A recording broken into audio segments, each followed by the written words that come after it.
అందరికీ నమస్కారం. आप सभी को ब्रह्मर्षि तटवर्ती राघवराव सर का नमस्कार। కార్యక్రమం ప్రారంభించే ముందు कार्यक्रम शुरू करने से पहले గురువు గారు బ్రహ్మర్షి పత్రి గారికి ఒక్కసారి మనం ధన్యవాదాలు చెప్పుకుందాం. परम गुरु ब्रह्मर्षि पितामह पत्री जी को फिर से एक बार धन्यवाद करते हैं। ఎందుకు మనం ధన్యవాదాలు చెప్పుకుంటాము అంటే हम उनको धन्यवाद इसलिए देते हैं ఆయన వల్లే మనమంతా ఇంత జ్ఞానాన్ని పొందగలిగాం. हम सब उनके वजह से ही इतना ज्ञान अर्जित कर चुके हैं, లేకపోతే అజ్ఞానంలోనే ఉండేవారం. नहीं तो अज्ञान में ही रहने वाले थे। అజ్ఞానంలో ఉన్న వారి యొక్క ప్రవర్తన సృష్టి విరుద్ధంగా ఉంటుంది. अज्ञानी का व्यवहार सृष्टि विरुद्ध होता है, అంటే వికృతంగా ఉంటుంది. मतलब विकृति जैसा रहता है। అందుకే ఆ విషయం మీదే మనం ఎన్నో ఎపిసోడ్ నుంచి చెప్పుకుంటున్నాం. इसीलिए उसी विषय के ऊपर कई एपिसोड से हम बता रहे हैं। ఇంతకు ముందు 62 ఎపిసోడ్లు చెప్పుకున్నాం.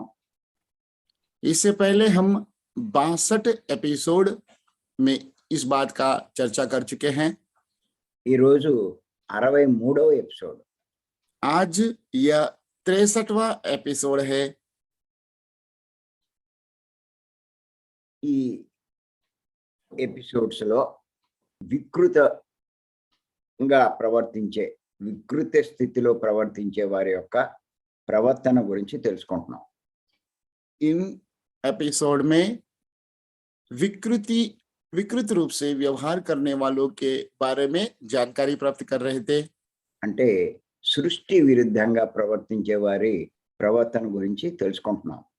मतलब सृष्टि विरुद्ध से जो व्यवहार कर रहे थे उनके बारे में जानकारी प्राप्त कर रहे थे। అందులో భాగంగా భగవంతుడు చెప్పింది మానవుడు చేసేది. उसी का भाग रूप में भगवान ने कहा है और इंसान जो कर रहे हैं।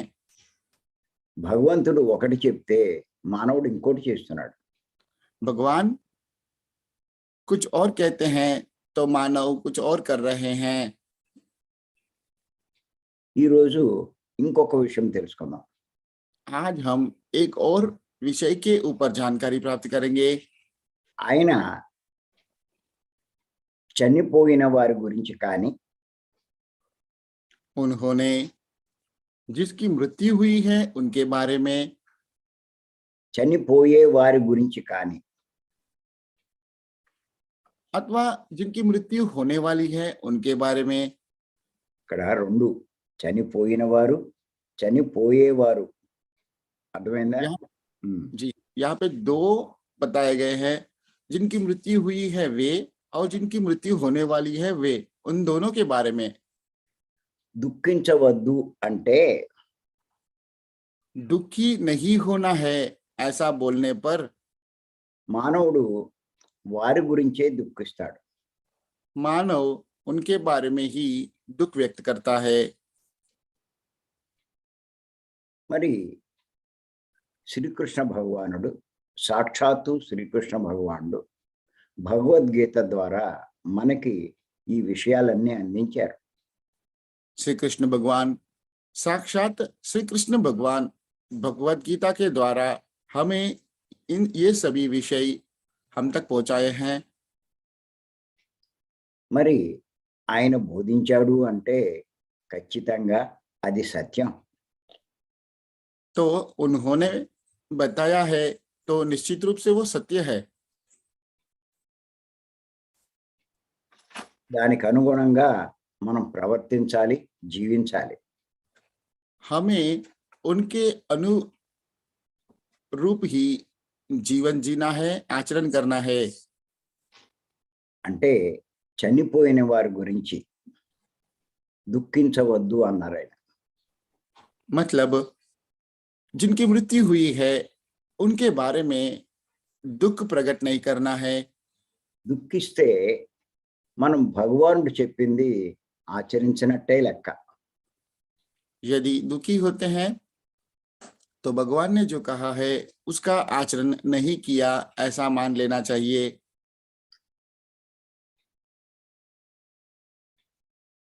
అంచేత అటువంటి వారు అజ్ఞానంలో ఉన్నట్టే లెక్క. इसलिए इस तरह के लोग अज्ञान में हैं ऐसा मान लेना चाहिए। మరి ఆయన ఏం చెప్పారో ఈ 2వ అధ్యాయం 11వ శ్లోకంలో మనం తెలుసుకుందాం. तो उन्होंने जो कहा है उसे दूसरा अध्ययन के 11वां श्लोक के द्वारा देखेंगे। శ్రీకృష్ణ భగవానుడు ఏమన్నారంటే श्री कृष्ण भगवान ने यह कहा है, అశౌచ్యాన్ అన్వశోచస్త్వం ప్రజ్ఞావాదాంశ భాషసే గతాసూన్ అగతాసూంచ నాను శోచంతి పండిత. అది శ్లోకం. దాని తాత్పర్యం తెలుసుకుందాం. ये वो श्लोक है। अभी इसके तात्पर्य को समझेंगे। ఓ అర్జున, हे अर्जुन, నీవు శోకించదగిన వారి గురించి శోకిస్తున్నావు. जिनके ऊपर शोक व्यक्त नहीं करना चाहिए उनके बारे में आप शोक प्रकट कर रहे हो। పైగా తెలివైన వాడిలా మాటలను కూడా పలుకుతున్నావు. ऊपर से जैसे आप होशियार हो ऐसे बातें भी कर रहे हो। పండితులు మరణించిన వారి గురించి కానీ जो पंडित होते हैं वो मरने वालों के ऊपर और జీవించి ఉన్న వారి గురించి కానీ जो लोग जीवित है उनके ऊपर ఎప్పుడూ దుఃఖించరు. कभी भी दुखी नहीं होते हैं। చాలా ఇంపార్టెంట్ శ్లోకం ఇది. ये बहुत ही इम्पोर्टेंट श्लोक है। ప్రస్తుత పరిస్థితిని బట్టి ఈ శ్లోకం గురించి ప్రతి ఒక్కరూ బాగా తెలుసుకోవాలి. प्रस्तुत समय में इस श्लोक के बारे में हर किसी को बहुत ही गहराई में इस श्लोक को समझना है। మన గురువు గారైన పత్రి గారు हमारे गुरु पत्री जी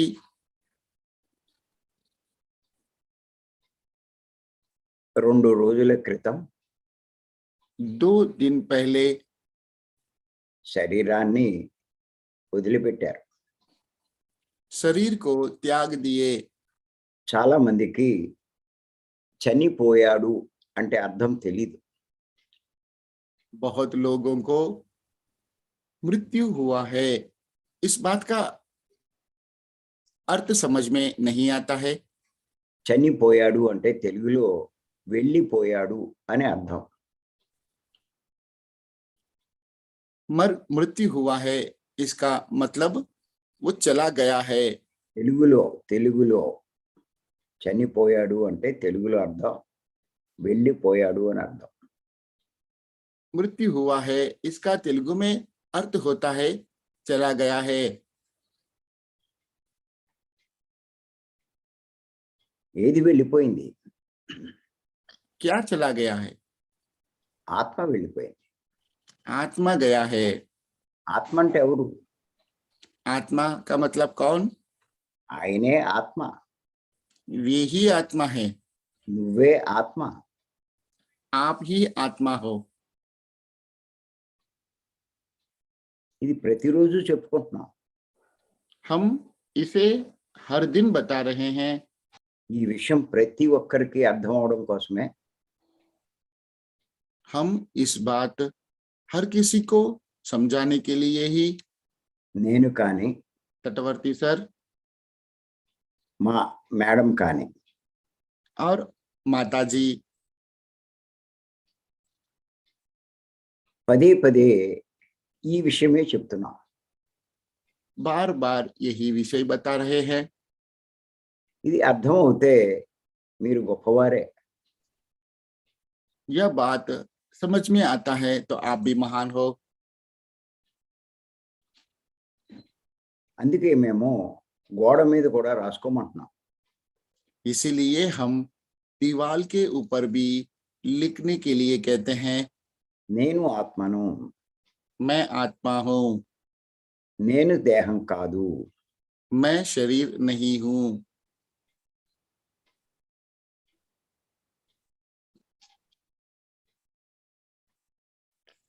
చనిపోవడం అంటే मृत्यु होने का मतलब ఆత్మ అయిన నేను आत्म रूपी मैं దేహాన్ని వదిలిపెట్టడం. शरीर को छोड़ना, అంతే. बस इतना ही.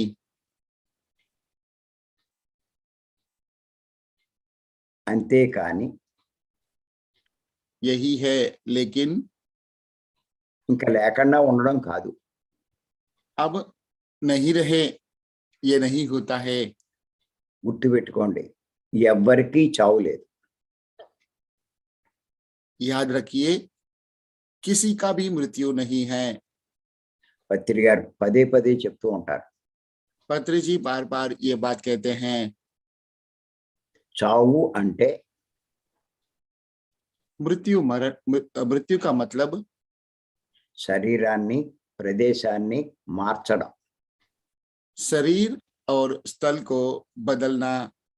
ఇప్పుడు ఈ శరీరంలో ఉన్నాం, अभी हम ये शरीर में हैं, మరలా కొత్త శరీరం తీసుకుంటాం. फिर हम नया शरीर लेंगे. కృష్ణ భగవానుడు చెప్పాడు కదా, कृष्ण भगवान ने कहा है ना, చిరిగిపోయిన వస్త్రాలు వదిలేసి तो वे वस्त्रों को छोड़कर కొత్త వస్త్రాలు ఎలా ధరిస్తూ ఉంటామో, जिस तरह से नए वस्त्रों को धारण करते हैं, ఆత్మ అయిన మనము आत्मरूपी हम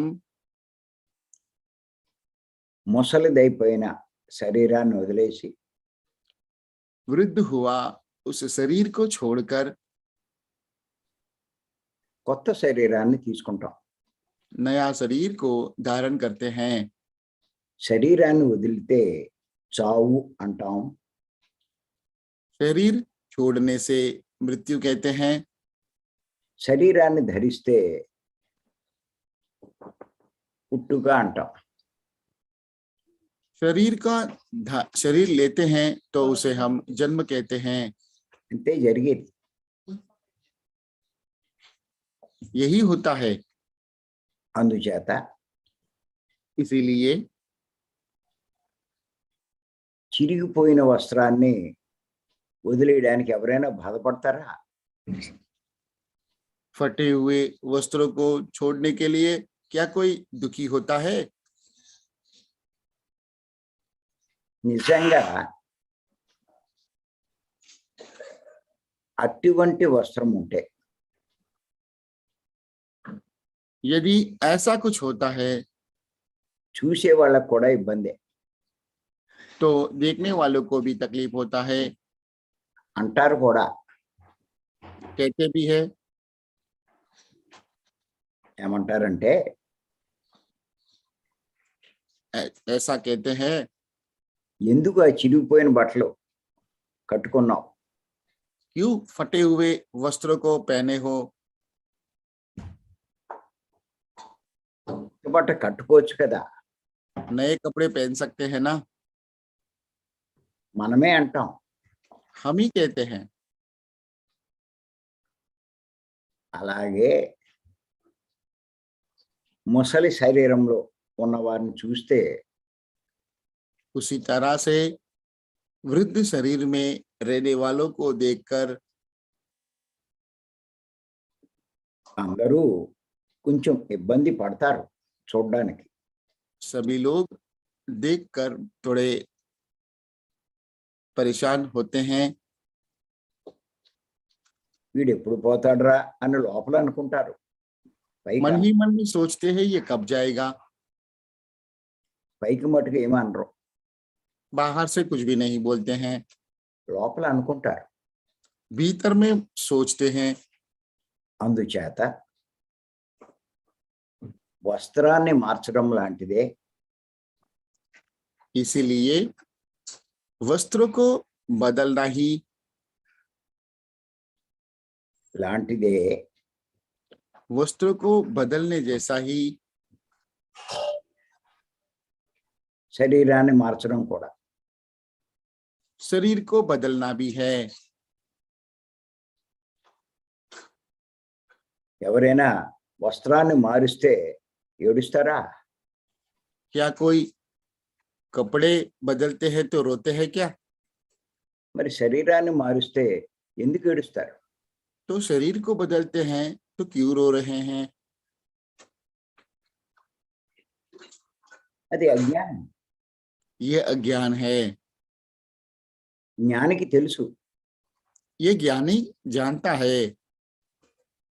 వాడు శరీరాన్ని మారుస్తున్నాడు అంతే. वह शरीर को बदल रहा है, बस इतना ही.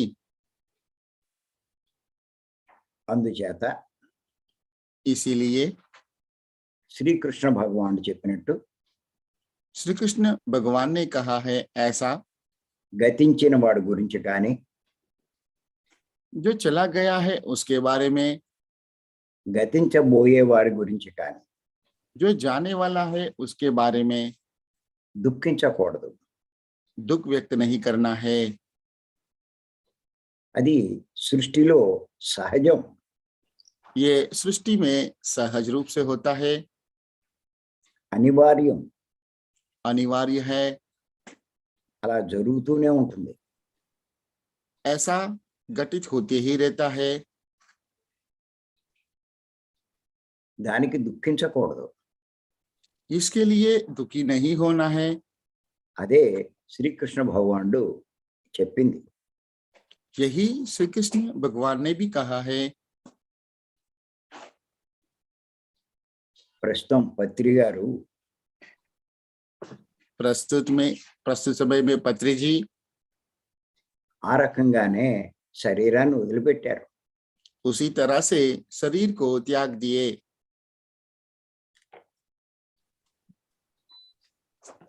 75 సంవత్సరాల క్రితం 75 साल पहले ఆ శరీరాన్ని తీసుకున్నారు ఆయన. उस शरीर को धारण कर चुके थे. కారణం ఏమిటి అంటే कारण ये है, భూమి మీద కొన్ని పనులు చేయడానికి. इस धरती पे कुछ कार्य करने के लिए.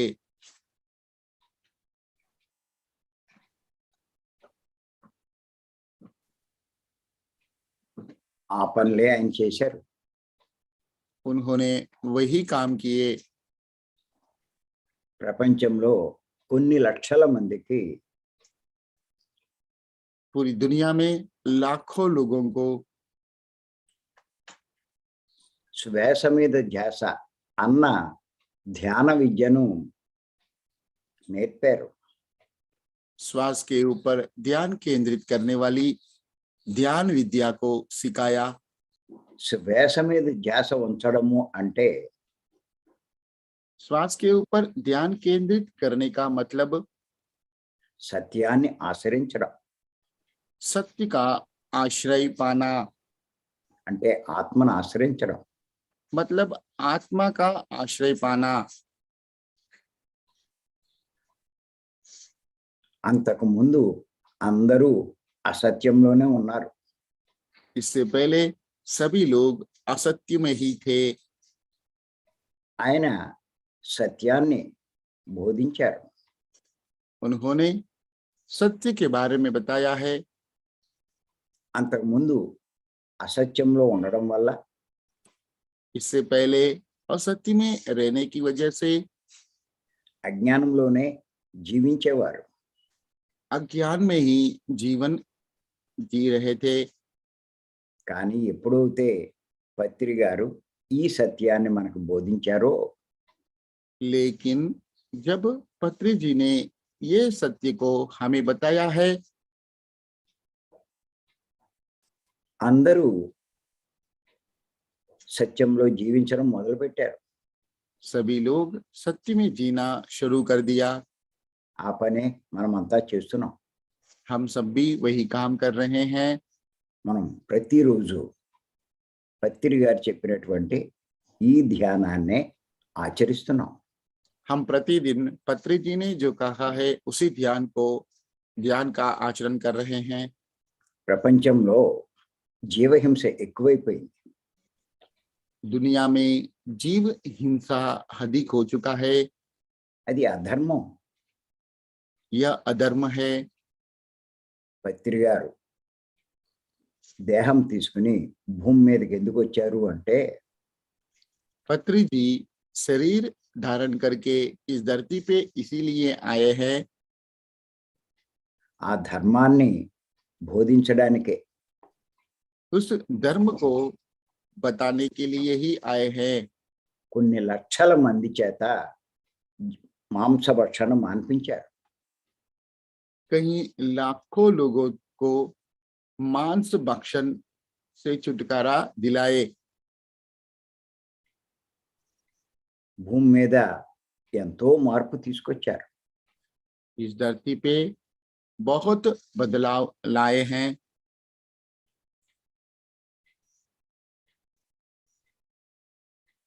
ఇలా మహానుభావులు ఈ ధర్మ స్థాపన కోసం మధ్య మధ్యలో భూమి మీదకి వస్తూ ఉంటారు. ऐसे महानुभाव धर्म स्थापना के लिए बीच बीच में धरती पे आते रहते हैं। మనం భగవద్గీతలోనే ఆ విషయం కూడా తెలుసుకున్నాం. हम भगवत गीता में ही ये विषय भी जान चुके हैं। పవిత్రాణాయ సాధూనాం వినాశాయ చ దుష్కృతం ధర్మ సంస్థాపనార్థాయ సంభవామి యుగే యుగే అని. पवित्राणाम साधूनां దీని తాత్పర్యం ఏంటంటే సాధు సజ్జనులను రక్షించడానికి, దుష్టులను దుర్మార్గులను శిక్షించడానికి నేను మధ్య మధ్యలో అవతరిస్తాను అని చెప్పి సాక్షాత్తు కృష్ణ భగవానుడే చెప్పడం జరిగింది. साक्षात श्री कृष्ण भगवान ने ही कहा है, मैं साधु और सज्जन का रक्षण करने के लिए और दुष्टों का इस धरती पे आता रहूंगा। दुर्जन को शिक्षा दंड देने के लिए मैं అది बार बार इस धरती पे आता रहूंगा। ఇప్పుడు మాంసం తినే వాళ్ళందరినీ నేను చంపేశాడా? Okay sir. అర్థమైందా? Yes sir. మరే మార్చేత్తలాగా ఆ రకంగా ఆ పని చేయడానికే ఆయన భూమి మీదకి వచ్చారు. इस तरह से ये कार्य करने के लिए ही वे धरती पे आए हैं। ఇది ప్రకృతి యొక్క నిర్ణయం. ये प्रकृति का निर्णय है। ఆ ప్రకృతి నిర్ణయం ప్రకారమే ఆయన భూమి మీదకి వచ్చారు. प्रकृति का निर्णय के अनुसार ही वे धरती पे आए हैं। ఆయన భూమి మీద ఎంతకాలం ఉండాలి అన్నది ప్రకృతే నిర్ణయిస్తుంది. वे इस धरती पे कितने समय तक रहेंगे ये वो प्रकृति ही नक्की करता है। ఆయన చేయవలసిన పని అయిపోయినట్లయితే यदि उनका करने का कार्य पूरा होने पर ప్రకృతి ఇంకా అవసరం లేదని చెప్తాది. तब प्रकृति अभी आपकी आवश्यकता नहीं है ऐसा कहता है। నువ్వు చేయవలసిందంతా అయిపోయింది. आपको जो करना चाहिए था वो सब हो गया है। అంచేత ఇంక నువ్వు వెనక్కి వచ్చేయచ్చు. इसलिए अभी आप पीछे आ सकते हो।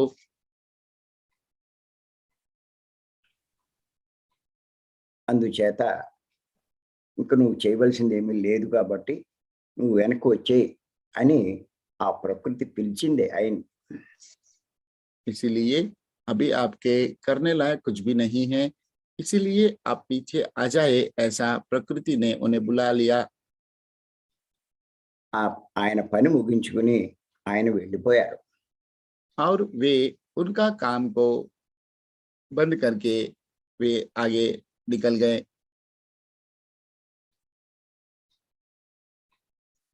చాలా మందికి ఒక సందేహం ఉంది. बहुत लोगों को एक संदेह है, ఎందుచేతనంటే इसलिए ఇస్లియే కాదు. ఎందుచేతనంటే ఇస్లియే అంటే क्योंकि ఈ కారణం क्यों- రీత్యా. ఎందు क्योंकि ఆ! అది. క్యోంకి పెట్టు. హ్మ్. ఎందుచేతనంటే क्योंकि చాలా సందర్భాల్లో अनेक संदर्भों में ఆయన చెప్పేవారు.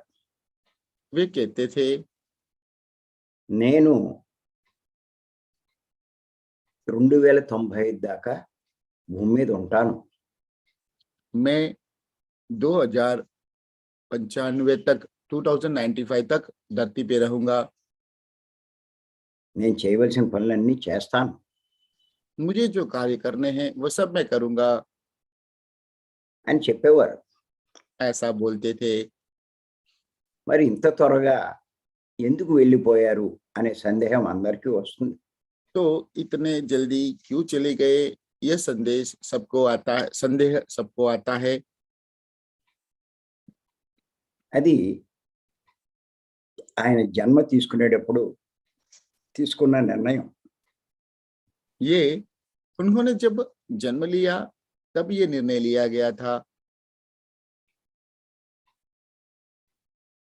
కానీ लेकिन ఎప్పుడూ మార్పు అనేది ఉంటూనే ఉంటుంది.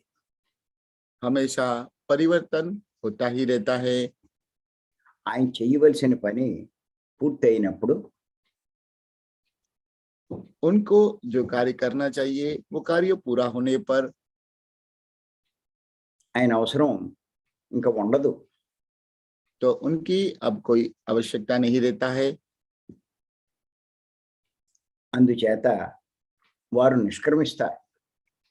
इसलिए वे चले जाते हैं। సృష్టిలో ఈ మార్పు అన్నది సహజం. सृष्टि में ये बदलाव सहज है। అనుకున్నది మార్చుకుంటూ ఉంటారు. जो सोचते हैं वो बदलते रहते हैं। ఈ విషయమే మనం కొన్నిసార్లు చెప్పుకున్నాం కూడా. हमने भी इस विषय के बारे में कई बार बता चुके हैं। ఏమిటంటే నువ్వు చేయవలసిన పని ఉంటే यदि आपके करने लायक कोई काम रहेगा तो ఎటువంటి పరిస్థితిలో నువ్వు చావవు.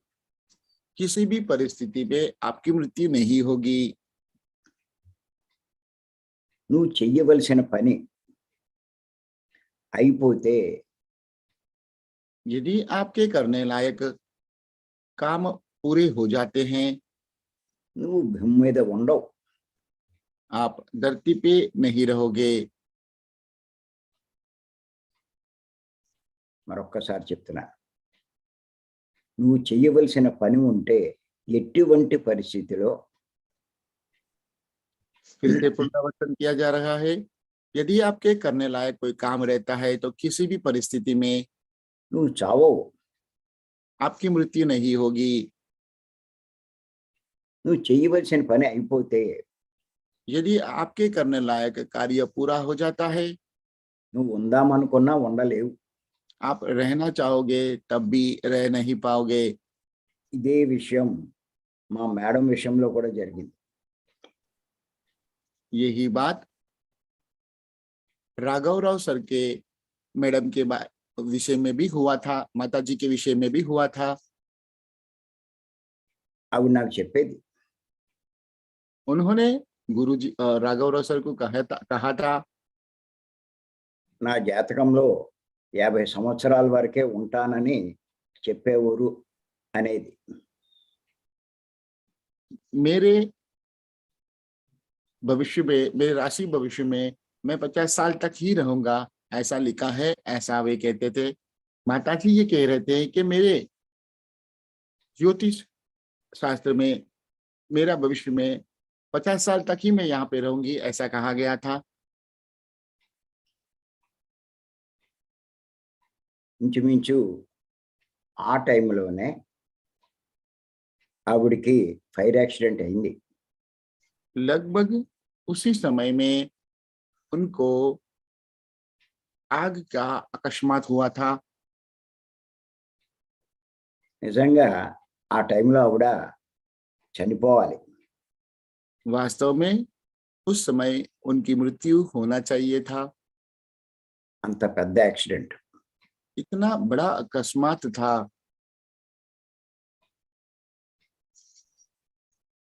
అలాగే భావించాం. हम भी ऐसा ही सोच रहे थे, కానీ लेकिन భూమి మీద ఆవిడ చేయవలసిన పని ఇంకా ఉంది. धरती पे उनके करने लायक कार्य अभी भी बाकी था। అందుచేత ఆవిడ మళ్ళా జీవించే ఉంది, చావలేదు.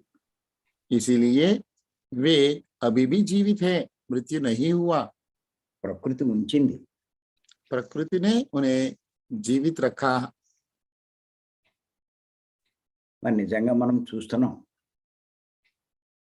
वास्तव में हम देख रहे हैं, నడవలేని పరిస్థితిలో కూడా चलने लायक परिस्थिति नहीं था, फिर भी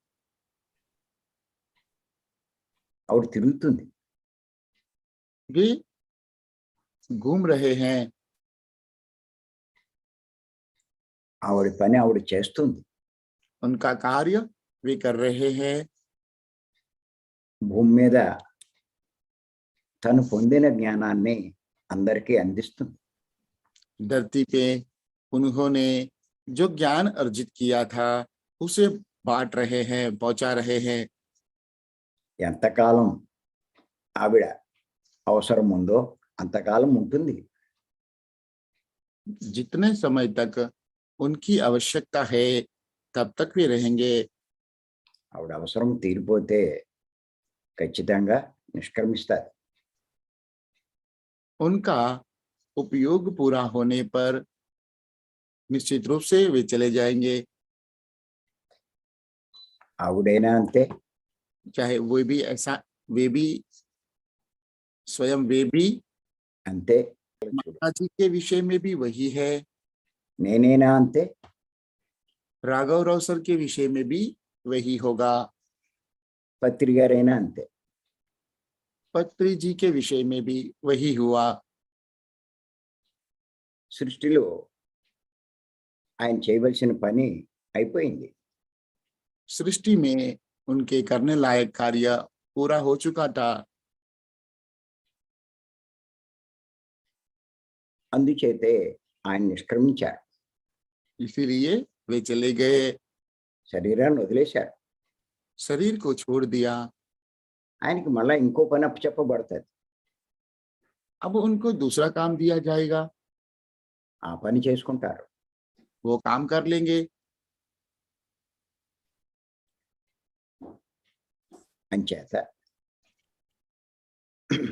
ఆయన ఇసిలి- ఉన్నారు, వెళ్ళిపోయారు అన్నది ముఖ్యం కాదు. वे कितने समय तक, सर నాకు అర్థం కాలేదు సార్। ఆయన ఉన్నారు, వెళ్ళిపోయారు అన్నది ముఖ్యం కాదు. वे यहाँ पे थे, चले गए, ये जरूरी नहीं है। మనం ఏం చేయాలి అన్న దాని మీద మనమంతా దృష్టి పెట్టాలి. हमें क्या करना चाहिए, उस बात के ऊपर हमारी दृष्टि केंद्रित करना चाहिए। మనలో కొంతమంది हम में भी कुछ लोग జ్ఞానాన్ని సంపాదించుకోవాలి. ज्ञान को अर्जित करना है। కొంతమంది कुछ लोग జ్ఞానాన్ని బోధించాలి. ज्ञान लोगों तक पहुंचाना है, అది ముఖ్యం.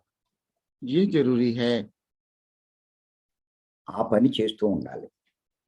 ये कार्य करते रहना है। అంతేకాని కానా పేనా సోనా కాదు. इतना ही है, लेकिन खाना पीना और सोना नहीं है। మన పని అది కాదు.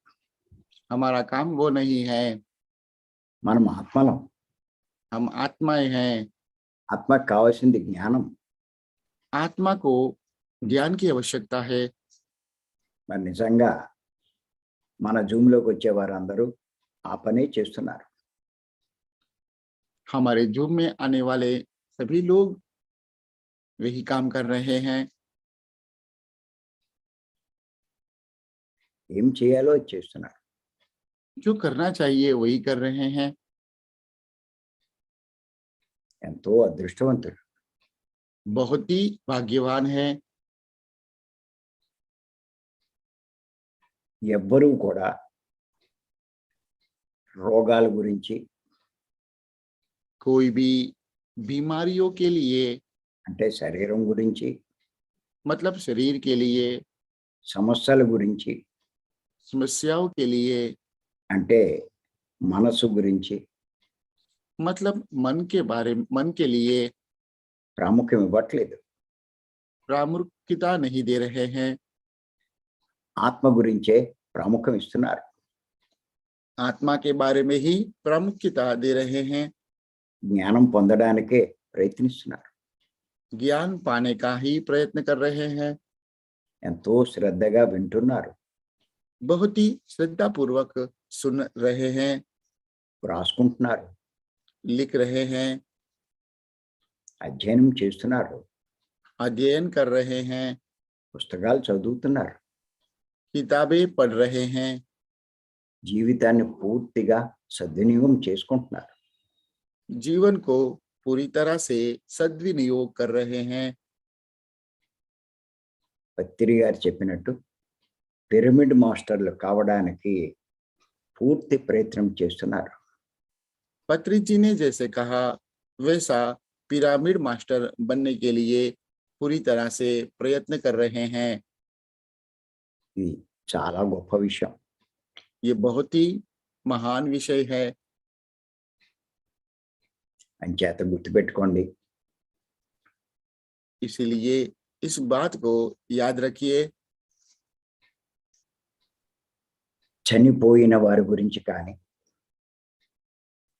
जिसकी मृत्यु हुई है उनके बारे में, పోబోయే వారి గురించి కానీ जिनकी मृत्यु होने वाली है उनके बारे में దుఃఖించకూడదు.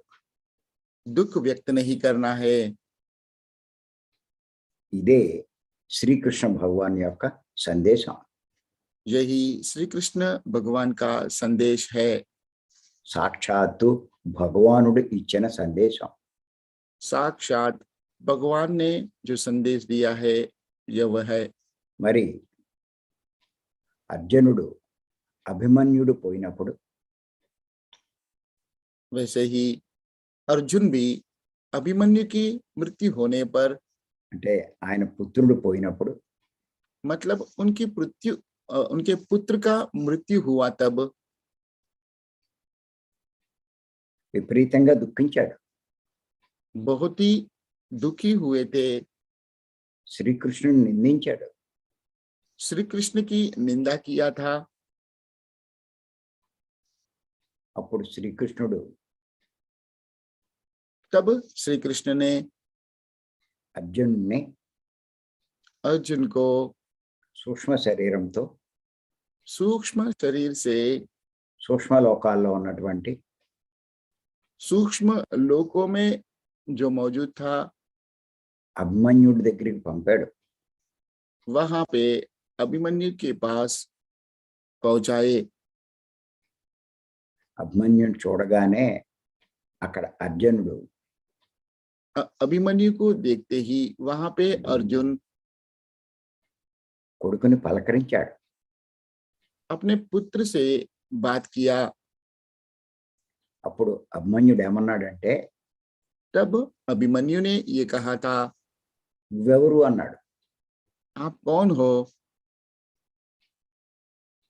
అర్జునుడికి మతిపోయింది.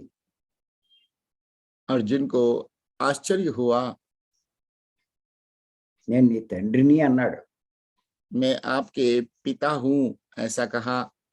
అప్పుడు అభిమన్యుడు అన్నాడు, तब अभिमन्यु ने कहा, నువ్వు ఏ తండ్రివి? आप कौन से पिता हो?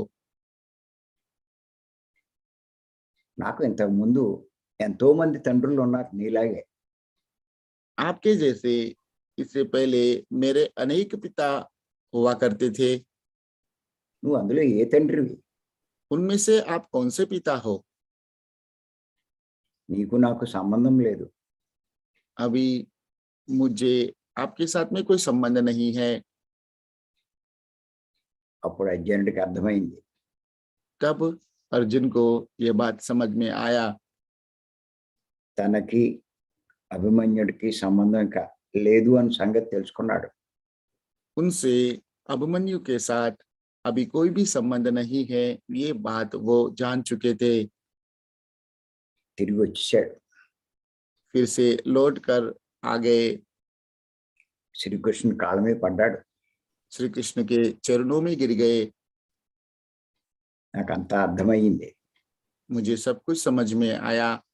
ఇంకా నేను అభిమన్యుడి గురించి దుఃఖించను. आज के बाद मैं अभिमन्यु के बारे में कभी दुखी नहीं होऊंगा। వాడి పని వాడు చేసుకున్నాడు. उसने उसका काम कर लिया, నా పని నేను చేసుకుంటాను अब मैं अपना काम करूंगा। అని మరలా యుద్ధానికి సిద్ధమయ్యాడు. फिर से युद्ध के लिए तैयार हो गए। అంచేత इसीलिए ఈ శరీరం చూసుకుని మనం దుఃఖిస్తున్నాం. इस शरीर को देखकर हम दुख व्यक्त कर रहे हैं। ఈ శరీరం మనం కాదు, हम शरीर नहीं है, మనం ఆత్మలం. हम आत्माएं हैं। ఇది మర్చిపోకండి. ये बात नहीं भूलना है। దేనికి దుఃఖించకండి. किसी से भी दुखी नहीं होना है। శ్రీకృష్ణులు వారు చెప్పింది అర్థం చేసుకోండి. श्री कृष्ण ने जो कहा है उसे समझ लीजिए, జ్ఞానం సంపాదించుకోండి. ज्ञान अर्जित कीजिए।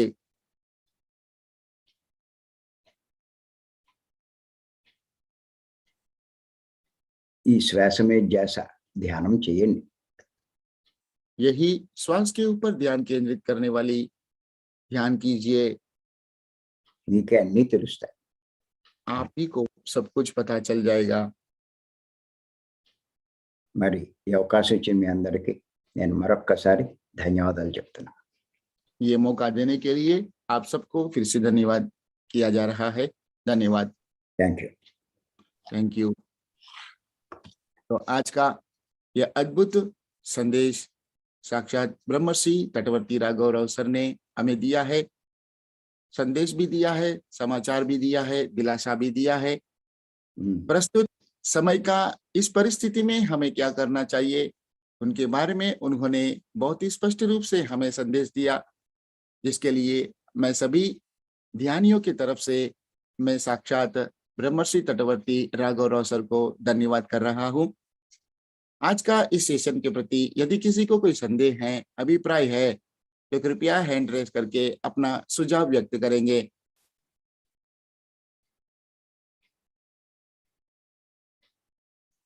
హిందీ హిందీ जी, सबसे पहले हिंदी में बात करने वाले को मौका दिया जाएगा।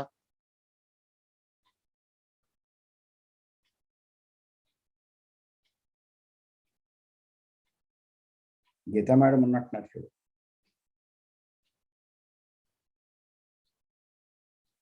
नमस्ते गीता जी, अपने आप को अनम्यूट करेंगे।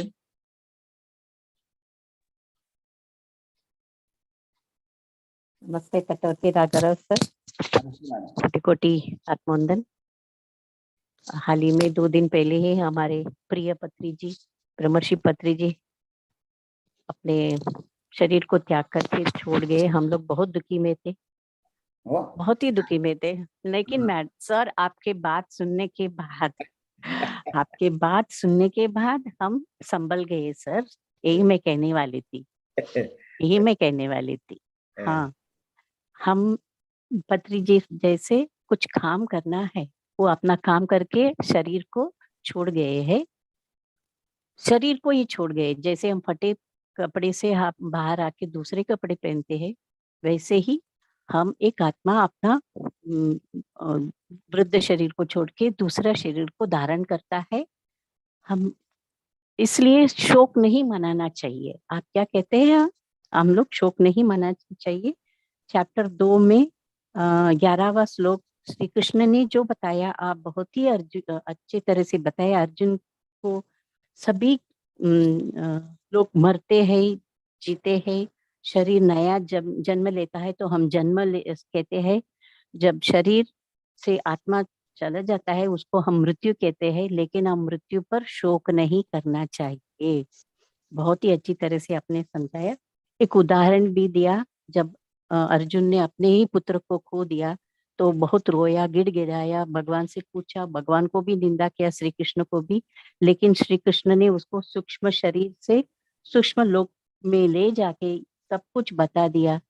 तभी अभिमन्यु ने क्या कहा, उसे पहचानने से इनकार कर दिया। आप कौन है पूछा, आपके जैसे मेरे बहुत से पिता है तो आप कौन है। तभी अर्जुन को समझ में आया है कि हम ये शरीर, आत्मा ये शरीर छोड़ के जाते हैं। और एक अच्छी बात आपने बताया कि हम जब तक हम अच्छे काम करने के लिए इस दुनिया पे आते हैं तब तक मृत्यु हमें कुछ भी नहीं कर क्या सकती। काम नहीं, काम करने चाहिए। Okay sir, okay. करने लायक कार्य। हाँ हाँ, राइट राइट राइट। हम जब तक करने लायक काम नहीं करते तब तक आत्मा हमें मृत्यु हमें छू नहीं सकते। और आपने बहुत ही अच्छी तरह से आपके मैडम ब्रह्म विद्वरिष्ठा राजलक्ष्मी मैडम का भी उदाहरण दिया, कैसे उनका बहुत एक्सीडेंट हो गया और उसमें से भी वो बचकर बाहर आ गई। क्यों? उनका कार्य संपूर्ण करना था, ज्ञान प्रचार किया, अब तक वो ज्ञान प्रचार करती आ रही है। तो वैसे ही हम अपना कार्य करने के लिए आए हैं, तो वो काम करने के लिए हम प्रयत्न करना ही चाहिए। अब हम पत्री जी के आश्रय में आ गए, सब कुछ जान गए, ध्यान करना चाहिए और ज्ञान बांटना चाहिए, सेवा करना चाहिए और ये सब काम करते रहना चाहिए। मृत्यु पे शोक नहीं मनाना चाहिए, हम आगे जाना चाहिए। बहुत ही अच्छी तरह से आपने बताया। Thank you sir, thank you. Madam, yes sir. going to Mumbai?